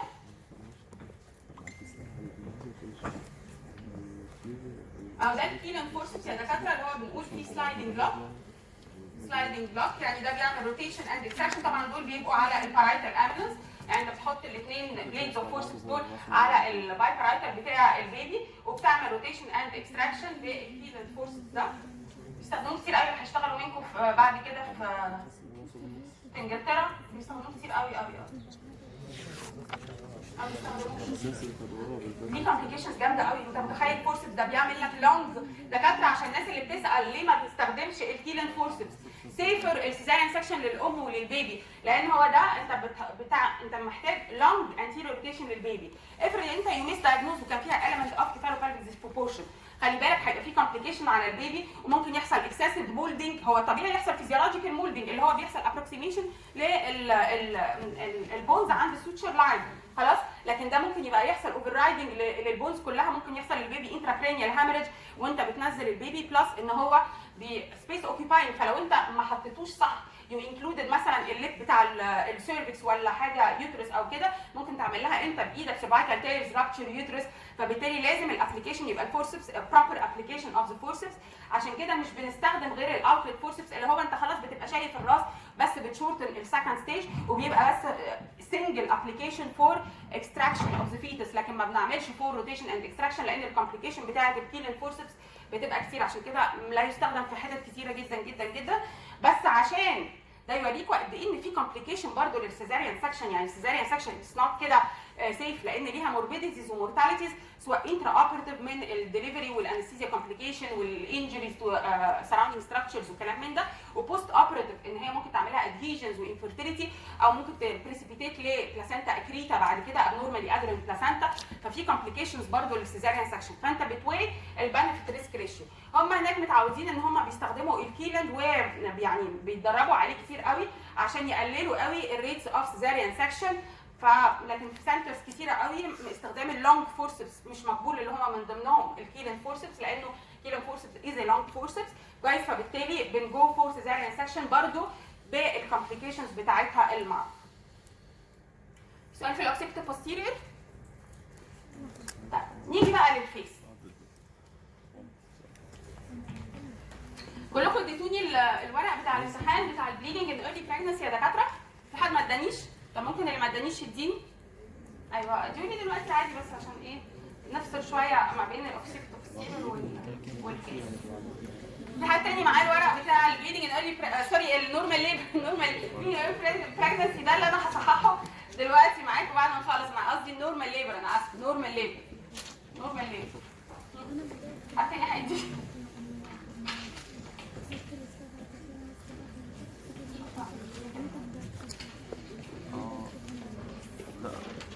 احنا بعد ما نخلص هنصلح البليدنج الكترو.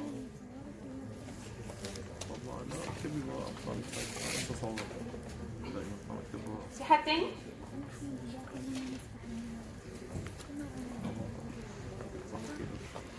فيس برزنتيشن. ايه الديفينيشن اوف فيس؟ ده لونجيتيودنال ولا ترانسفيرس لاين؟ لونجيتيودنال لاين. phallic presentation in which the head is fully extended. هو ده الفرق ما بين الاوكسيبيت occipital posterior والفيس، ان هو it's a longitudinal line phallic presentation in which the head is fully extended. تفتكروا ايه اكتر بوزيشن هيجي فيها الفيس؟ اولا ايه الدينومينيتور اللي عندي؟ chin اللي هو بنسميه المانتو، chin او مانتو. مين يقول لي ايه اكتر بوزيشن موست كومن اللي هقابلها في الفيس؟ ايه رايكم؟ هو الفيس ده بينتج عن ايه؟ احنا لسه واخدين الاوكسيبيتال بوستيريور وقلنا كوركشن للديفلكشن اللي هو ممكن يبقى كوركشن للديفلكشن فول كوركشن او السنسبت ريتش البلفيك فلور فيرست. افرض هو نازل البيبي وهو نازل، عايزه حد يمسك لي البلفس.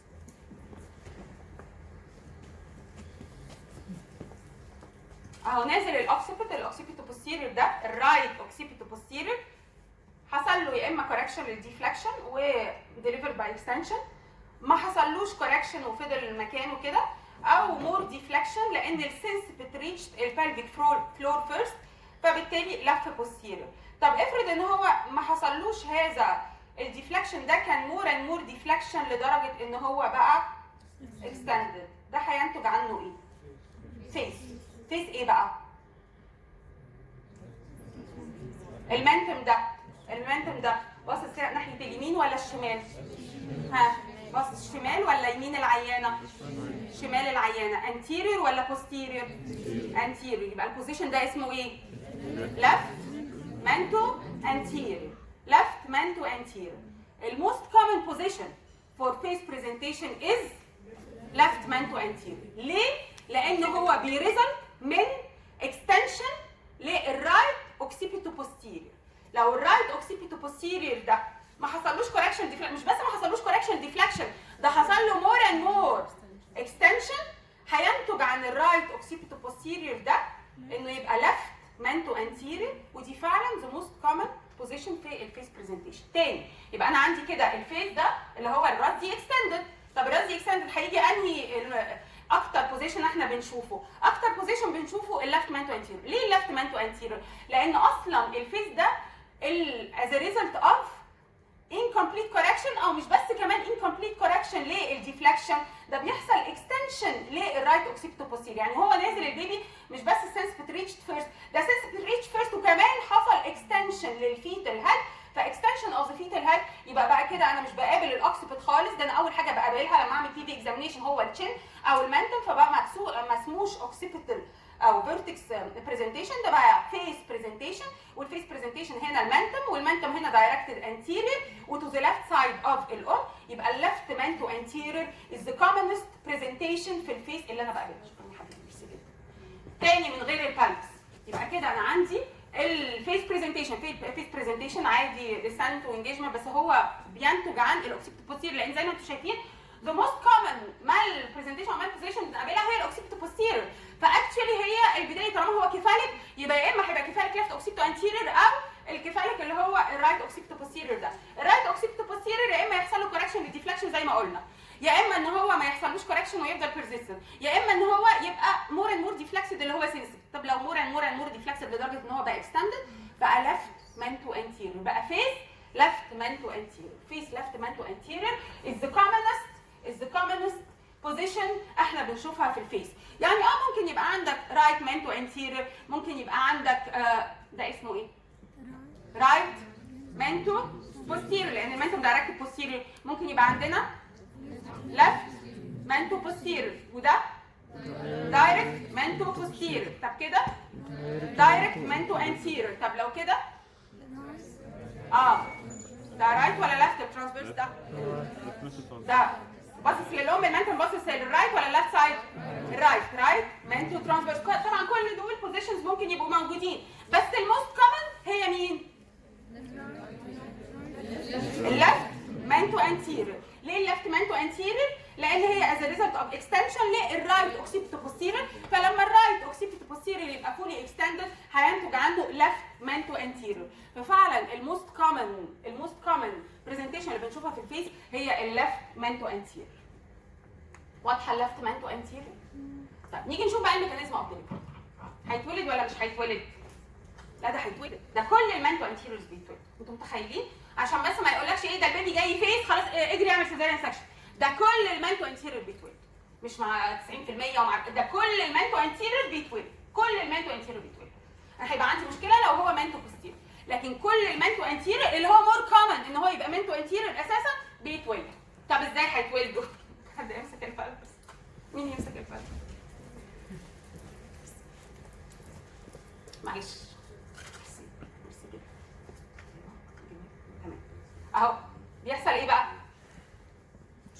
ميكانيزم ديسنت وبعدين خلي بالكم هنا بس في حاجه اسمها ديليد انجيجمنت. ليه؟ شايفين بقى بارايتل فين؟ ما هو الديفينيشن اوف انجيجمنت ذا باسج اوف ذا وايدست ترانسفيرس diameter of the presenting part through the plane of the pelvic inlet. امتى البايبرايتل ده هيحصل له انجيجمنت؟ ده متاخر قوي، ده بعد ما الفيس ده يبقى ديستندنج الفالفا. عشان كده بيبقى عندنا يعني تكنيكالي او باي ديفينيشن ديليد انجيجمنت للفيس، لان باي ديفينيشن اوف انجيجمنت الديفينيشن ما بتتغيرش، اللي هو passage of the widest transverse diameter of the presenting part through the plane of the pelvic inlet. الوايدست transverse diameter of the presenting part، ما هو presenting part لسه كيفاليك، فالوايدست transverse diameter بتاع الكيفاليك ده مين؟ هو البايبرايتل. امتى البايبرايتل يعدي البلين اوف ذا pelvic inlet؟ ده هيبقى ديليد قوي لان البايبرايتل فوق، فالفيس ممكن يديستند الفالفا الاول قبل ما يحصل انجيج. ففعلا الستep بتاعه الانجيجمنت دي بتبقى ديليد في الفيس. وبرده عندنا مشكله انه ما بيحصلش مولدنج الفيس، الماكسيلا ريبون وكده مش بيحصل لها مولدنج، والمولدنج ده حاجه فيزيولوجيكال، دي حاجه بتساعد الدليفري. لكن في الاوكسيبيتال في الفولف طبعا ممكن البارايتال بونز وكده بيحصل لهم مولدنج، يقربوا من بعض فبيسهل لي الدليفري. لكن انا عندي هنا ما بيحصلش مولدنج للماكسيلا ريبونز والكلام ده، هيحصل لها مولدنج زي ما بيحصلهاش مولدنج. فده برده بيساعد على او بيخلي اكتر ان يبقى عندنا ديليد انجيج. طب تاني يبقى ديستنس انجيجمنت بس هيبقى ديليد قوي، وبعدين بعد كده هو اكستندد. طب المانتو انتيريور ده هيحصل له ايه؟ لازم برضه هيميت البلفيك فلور، فلما يميت الماسلز بتاعه الليفيتور ان هيحصل له ايه؟ روتيشن. بالظبط كده، اي حاجه روتيشن، لان هو السبمنتو بريجماتيك 9.5 والبايبرايتال 9.5 فهو كوره برضه، فلازم ان هو هيحصل له روتيشن. internal rotation او anterior rotation، internal rotation او anterior rotation. وبعدين deliver by mechanism of ايه؟ فلكشن ولا اكستنشن؟ فلكشن، ما هو فولي اكستندد، ما هو فيس والفيس ده فولي اكستندد، فبالتالي لما ينزل هيديليفر هو اكستندد وفولي اكستندد، وبقى هنا دايركت منتو انتيرير، دايركت منتو انتيرير، فيديليفر باي ميكانيزم اوف فلكشن. فده بالنسبه للفيشن. بالنسبه للفيس يبقى اول حاجه نشوف الميكانيزم اوف ديليفري ده الفيس ايه؟ منتو انتيرير. منتو انتيرير كلهم منتو انتيرير، سواء كان ليفت منتو انتيرير او رايت منتو انتيرير. طبعا الليفت مور كومن لان هو از ريزلت اوف الرايت اوكسيبيتو بوستيرير، فبيحصل له ديسند وديليد انجيجمنت وكل حاجه. وبعدين بعد كده لما يميت الليفيتور اناي ماسل هيحصل له انترنال روتيشن، شورت انترنال روتيشن او انتيرير روتيشن، فالليفت منتو انتيرير ده هيبقى دايركت منتو انتيرير. الدايركت منتو انتيرير ده يديليفر باي ميكانيزم اوف فليكشن. بالظبط كده. طيب كام في المية من المنتو انتيرير هيديليفر باي ميكانيزم اوف فليكشن؟ كلهم 100%. طالما هو انت فحصت العيانه لقيتها منتو انتيرير، لقيت البيبي المنتم ده دي فيس، يا نهار ابيض دي فيس، طب ايه هتولد ولا مش هتولد؟ ده المنتم انتيرير، خلاص سيبها ما فيش اي مشكله خالص، دي هتروتيت وهيديليفر باي ميكانيزم اوف فلكشن، لان هو اصلا فولي اكستند، فهيديليفر باي ميكانيزم اوف فلكشن. فانت ما عندكش اي مشكله خالص في المنتو انتيرير لان هو بيحصل له حاجه روتيشن. بس اسمحوا لي بس في الميكانيزمز والحاجات دي، لان انا كل مره بعيد كل شويه، بس الطريقه ممكن تبقى ديفرنت بحيث ان هو كله يفهم، فخلوا الاسئله في الاخر، لان الميكانيزمز دي لو حد ملخبط وسال سؤال هيلخبط الناس كلها، فبليز خلوا الاسئله في الاخر اللي هو بعد ما اكون شرحته بكذا طريقه، ونشوف اذا كنتوا لسه برده مش فاهمين الحته دي ولا لا. فبنتكلم على الفيس اللي هو longitudinal line cephalic presentation in which the head is fully extended. بالظبط كده fully extended. طيب الموست كومن بوزيشن في الفيس هي اللفت منتو انتيريور. اللفت منتو انتيريور ليه؟ لان هي الناتج بتاع مور ديفلكشن او اكستنشن للرايت اوكسيبيتو بوستيريور، فبالتالي بقى لفت منتو انتيريور ديستنت عادي. وبعدين بعد كده لما يميت البلفيك فلور ماسل هيحصل له روتيشن، anterior روتيشن اللي هي internal روتيشن او anterior روتيشن، فبدل بقى لفت مكان لفت منتو انتيريور هيبقى دايركت منتو انتيريور ويديليفر باي ميكانيزم اوف فلكشن. وده بيحصل في كام في المية؟ كل المنتو انتيريور هيحصل لهم كده ده 100% of the cases of manto anterior هيحصل لهم delivery by a mechanism of flexion، فده المانتو anterior. طب لو هو مانتو posterior، لو المانتوم posterior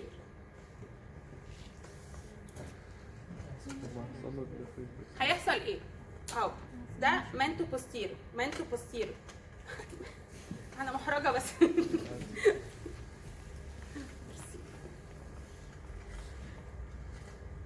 ده ايه البوزيشن اللي انا ماسكاه ده؟ هو ده اكستندد ولا فلكسد؟ اكستندد، يبقى منتم. يبقى بص على المنتم، المنتم باصص فين؟ الرايت، الرايت على الام. بوستيريور ولا انتيريور؟ الرايت. اقف انت زي عشان تبقى عارف. ده الرايت، الرايت بتاع الام خلاص. وبوستيريور يبقى ده رايت منتو بوستيريور، مش كده ولا ايه؟ في حد معترض؟ رايت منتو بوستيريور. هيحصل له ايه المنتو بوستيريور الرايت ده؟ لما يديسنت وكل حاجه هيحصل له روتيشن، روتيشن 3/8 اوف سيركل. المفروض انه يحصل له روتيشن 3/8 اوف سيركل عشان يبقى دايركت منتو انتيريور ويديليفر باي ميكانيزم اوف فليكشن. كام في المية ويحصل لهم كده؟ تلتينهم. تلتين المنتو بوستيريور سواء كان رايت او ليفت منتو بوستيريور. برضو لو ليفت منتو بوستيريور نفس القصه، هيحصل له روتيشن 3/8 اوف سيركل ويديليفر باي ميكانيزم اوف فليكشن. يعني سواء كان رايت او ليفت منتو بوستيريور، تلتين المنتو بوستيريور سواء كان رايت او ليفت هيحصل لهم لونج انتيريور روتيشن، لونج انترنال روتيشن، لونج انتيريور روتيشن عشان يبقوا دايركت منتو انتيريور ويديليفر باي ميكانيزم اوف فليكشن زي المنتو انتيريور العادي. طيب افرض ان هو لا حصل له زي الاوكسيبيتو بوستيريور، ويا اما ان هو فضل المنتو بوستيريور اهو منتم دايركتد بوستيريور، يا اما فضل دي بيرسيستنت اوبليك او ديب ترانسفيرس ارست، او لف 6% زي التانيين، او لف لورا بقى اسمه ايه ده؟ دايركت منتو بوستيريور. دايركت منتو بوستيريور اللي هو المنتم ده فيسنج ايه؟ السكرم بالظبط كده. هيديليفر ازاي ده؟ مش هيقدر يكستند اكتر من كده، لان هو الناحيه اللي بيقدر يديليفر منها هي عند السيمفيزيس بيوبس، مش كده ولا ايه؟ لانه السكرم ده طويل، مش ممكن يقدر يفلكس على السكرم. السكرم ده طويل، ده اطول من النك بتاعته اساسا، فمش ممكن يفلكس على السكرم. طب يكستند، ما هو فيس يعني فولي اكستندد او ماكسيمال اكستندد. فالدايركت منتو بوستيريور، الدايركت منتو بوستيريور هيديليفر ازاي؟ مش هيديليفر، هيأوبستراكت. مش هيديليفر، هيأوبستراكت. على عكس الدايركت اوكسيبتو بوستيريور اللي كان بيديليفر، الفيس تو بيوبس كان بيديليفر، الدايركت اوكسيبتو بوستيريور كان بيديليفر اللي هو 6% الفيس تو بيوبس دول. ليه؟ لان هو كان فيسنج السيمفيزيس بيوبس، كان فيسنج السيمفيزيس بيوبس، فكان ممكن يفلكس على السيمفيزيس بيوبس. لكن انا هنا في الدايركت منتو بوستيريور ما يقدرش يفلكس على السيكرم لان السيكرم ده طويل. طب يكستند على عند السيمفيزيس بيوبس، هو ماكسيمال اكستندد، ما يقدرش يكستند اكتر من كده، هو ماكسيمال اكستندد. فالمنتو بوستيريور ده بيبقى اوبستراكتد ليبر ومفيش ميكانيزم اوف ديليفري للمنتو بوستيريور. ده مهم جدا. يعني انت لو بتفحص عيانتك ولقيت ان هي رايت او ليفت منتو بوستيريور تعمل ايه؟ اشوف الفاكتورز ذات فيفر لونج انتيريور روتيشن موجوده ولا لا، لان انا عايزه اعرف هي من التلتين اللي هيلفوا ولا من التلت اللي مش هيلف. ما هو اكترهم هيلفوا، ما تلتينهم، التلتين بتاع المنتو بوستيريور هيلف لونج انتيريور روتيشن او لونج انترنال روتيشن. ايوه اللي هم من نفس الفاكتورز، هم يعني هو في ايه؟ ما هي نفس الفاكتورز، مش كده ولا ايه؟ نفس الفاكتورز ذات فيفر لونج انتيريور روتيشن في الاوكسيبتو بوستيريور هي نفس الفاكتورز ذات فيفر لونج انتيريور روتيشن في المنتو بوستيريور، هي نفس الفاكتور. فتشوف رومي بالفس، جود يوتراين كونتراكشن، جود بلفيك فلور ماسلز، اديكوت اماونت اوف لايكر، يبقى في تلتين منهم هيلفوا. المنتو بوستيريور ده هيبقى منتو انتيريور وهيديليفر باي ميكانيزم اوف فلكشن.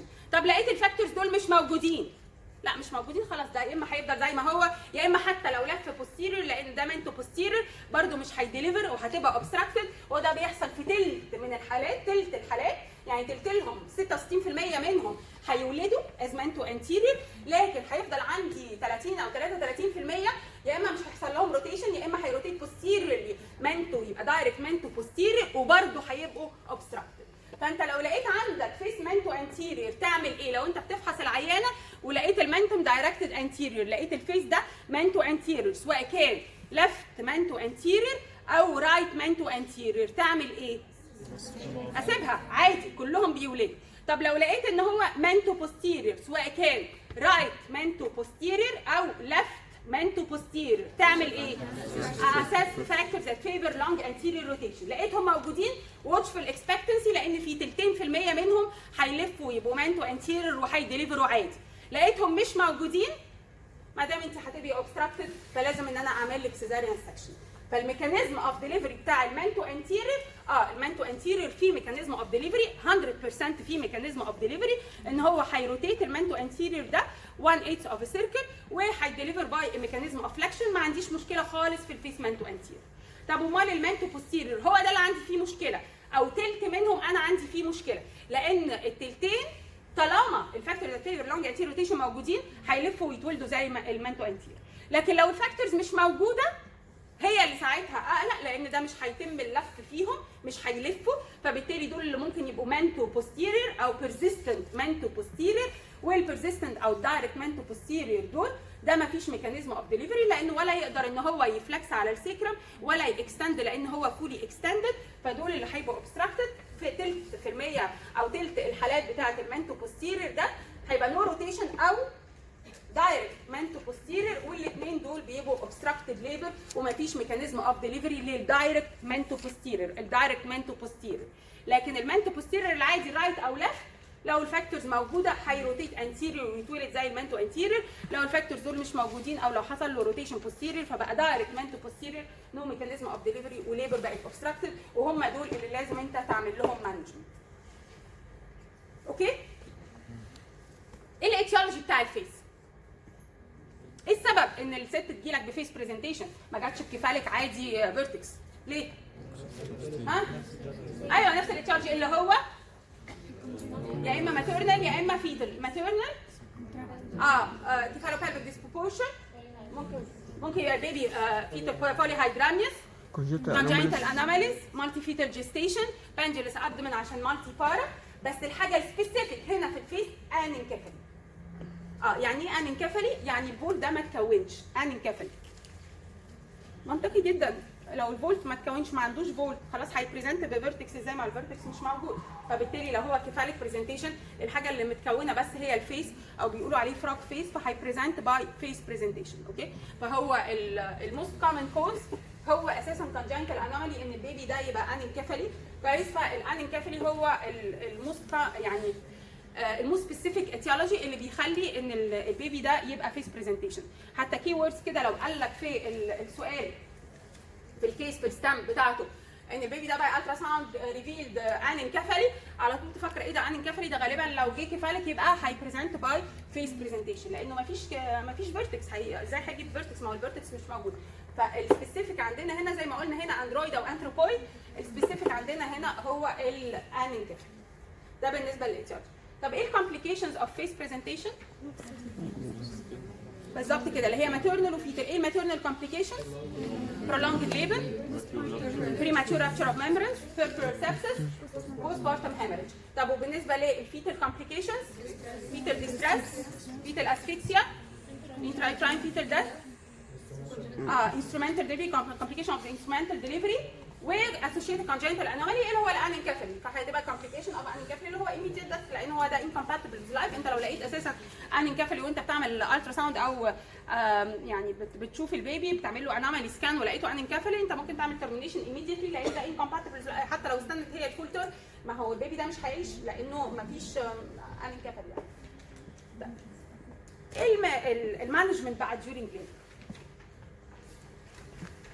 المانجمنت ديورنج ليبر هتعمل ايه؟ جات لك واحده ست وهي فيس برزنتيشن نايم فحصها وقال لك انا مش حاسس اوكسبت، انا حاسس حاجه غريبه كده مش فاهم، انا يعني حاسس بس عباره عن ماوس ومش عارف نوز وعينين وحاجات كده. تعمل ايه؟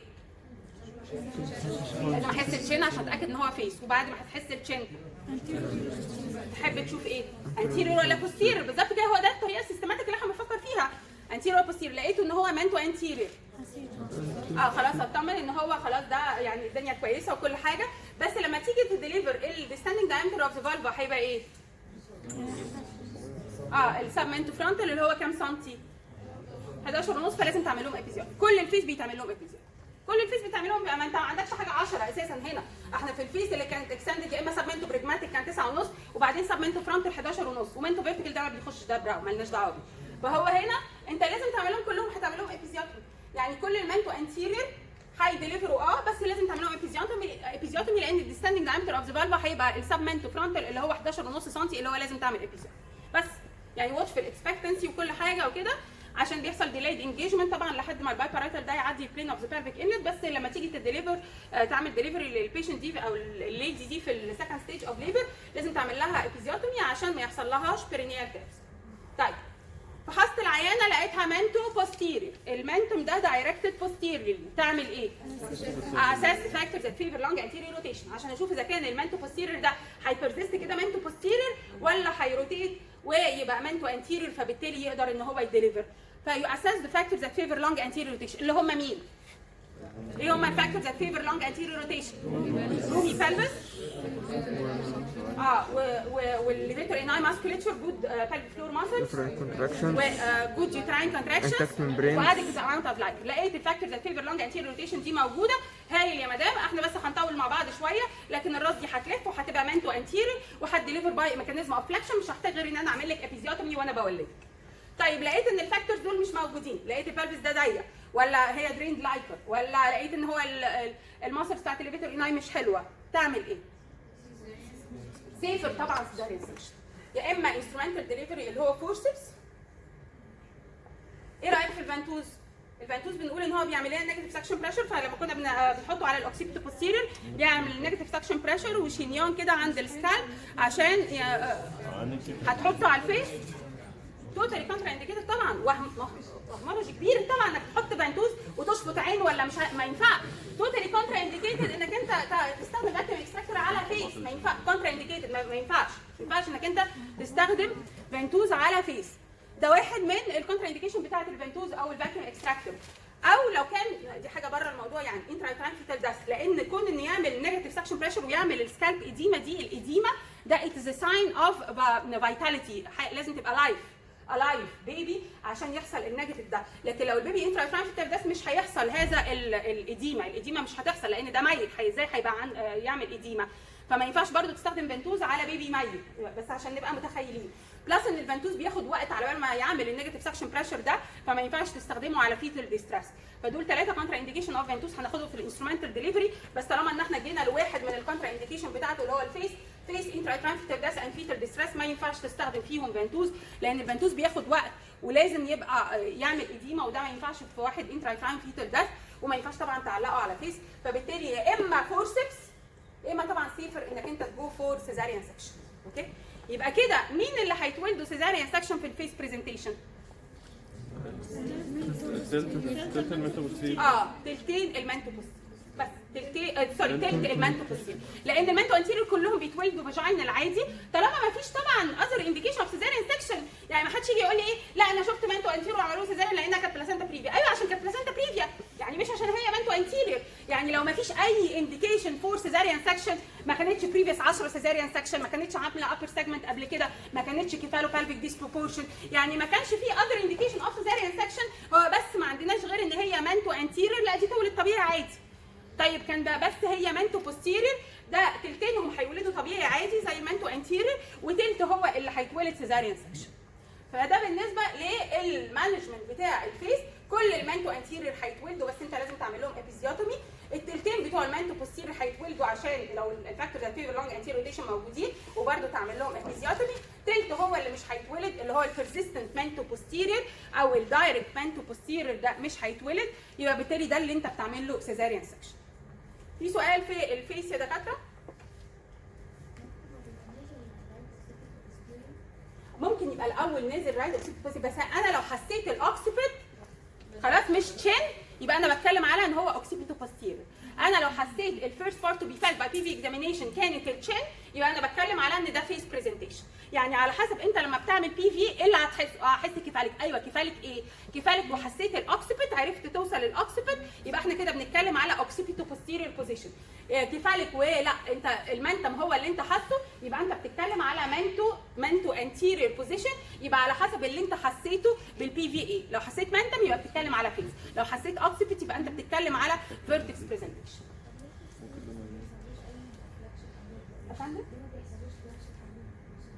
عشان بيبقى في element of cephalopapic disproportion او البالفيك فلور ماسلز ما بتبقاش كويسه، عشان كده ما بيمشيش في النورمال ميكانيزم بتاعها. اوكي؟ فده بالنسبه للفيس. طب افرض هو كان براو. ايه براو ده؟ براو اللي هو longitudinal line ولا transverse line؟ longitudinal line. presentation كفالك برضه presentation كفالك presentation in which the head is flexed ولا extended؟ midway between flexion and extension. head is midway between flexion and extension. ولا انت قادر تحس occiput ولا انت قادر تحس chin.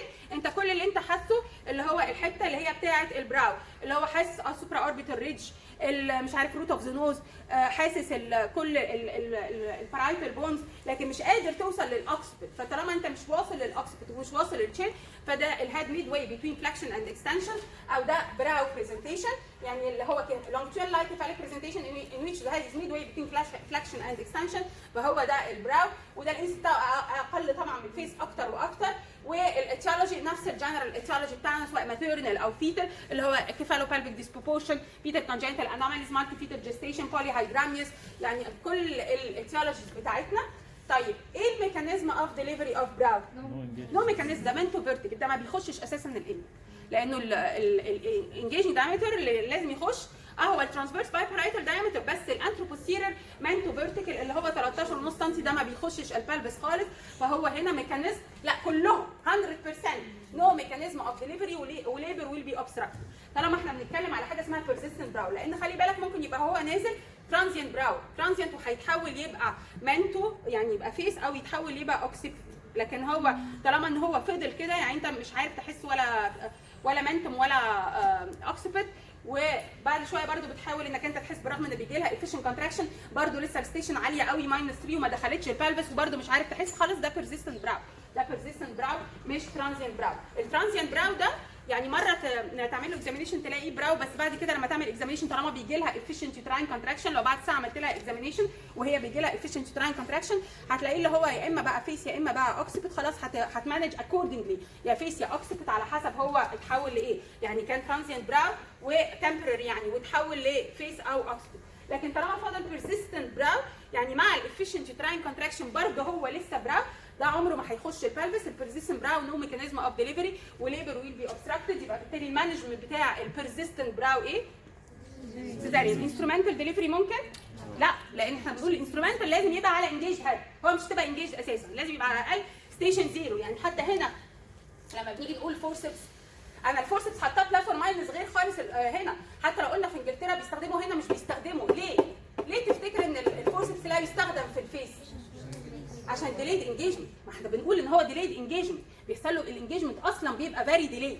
فبالتالي عشان كده unheard of ان هو بنستخدم فورسبس قوي مع الفيس برزنتيشن، لانه اصلا في ديليد انجيجمنت. على عكس الاوكسيبيت بوستيريور لا، استخدام الفورسبس يعني وارد جدا كويس، لان هو الانجيجمنت بيحصل بدري عادي، لان هو فيرتكس فالانجيجمنت بيحصل عادي. عشان كده هنا حاطه لكم الفورسبس يعني بلس اور ماينس، طبعا نيفر فينتوز، لكن العادي ان احنا بنعمل سيزاريان سكشن لو كان هو مانتو بوستيريور، لان الانجيجمنت اصلا ديلي. لكن هنا في البراو مفيش رول اصلا الانسترومنتال ديليفري، لانه ما بيبقاش انجيج، وانت ما ينفعش تستخدم انسترومنتال ديليفري على ان انجيجد هيد، لان كده يبقى يعني طالما ان هي ان انجيج ده غالبا ديو تو بوني كيفالوبالفيك ديسبروبورشن، فما ينفعش انك انت تحط فورسبس او فنتوز على واحده اساسا البلفس بتاعها ضيق. اوكي، فكل البراو اللي هم البيرسيستنت براو بنعمل لهم سيزاريان سكشن، حتى ما فيش رول لاي انسترومنتال ديليفري. في سؤال يا دكاتره في البراو؟ قبل الزيرو يعني ماينس؟ طبعا دكاتره، هو الزيرو ده الستيشن زيرو ده يعني اسكال سباين. ده اذا كنا بنقول ممكن توصل للبرومونتر يعني للقلة اللي هو بالماينس -2 ماينس، يعني ممكن قوي افحص العيانه والاقي ايه ده الراس ابدومينال اصلا، ابدومينال يعني -3 ده عاليه قوي خلاص. لكن طالما ان الراس بلفيك هقول ايه هي بلفيك -1 يعني فوق بس الاسكال سباين ب 1 انش ولا ب 2 انشز ولا كده. لكن لو هي -3 انت هتحسيها عادي لما تعملي بي في اكزامينيشن، بنحس الراس عادي وهي لسه ما دخلتش البلفس. يعني تقولي الراس ابدومينال، الراس في زورها يعني راس عاليه يعني. بس في سؤال يا جماعه هنا في الكفايه برزنتيشن؟ طيب هايل، احنا خلصنا بدري. هصحح معاكم بقى